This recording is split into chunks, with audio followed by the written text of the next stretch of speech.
Syedaralun viral beredar video seorang tahanan memeluk anaknya usai pintu sel penjara sengaja dibuka oleh anggota Polsek Marosebo, Jambi. Dibukanya pintu tahanan itu membuat sang ayah bisa memeluk dan leluasa menggendong sang putri. Diketahui sosok polisi yang membukakan pintu penjara itu adalah Bribka Handoko yang juga petugas jaga tahanan.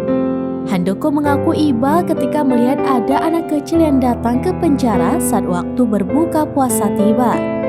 Perempuan kecil itu datang membawa bungkusan makanan untuk ayahnya berbuka di penjara. Saat itu ia melihat sang putri memeluk sang ayah namun terhalang jeruji besi. Sehingga Handoko berinisiatif untuk membuka pintu sel tahanan agar sang putri bisa leluasa dipeluk dan digendong oleh sang ayah.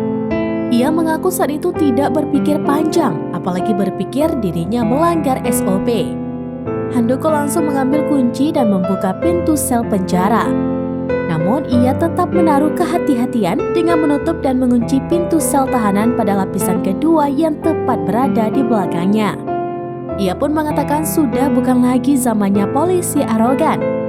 Handoko menuturkan polisi saat ini dituntut untuk lebih humanis termasuk kepada tahanan yang juga memiliki hak.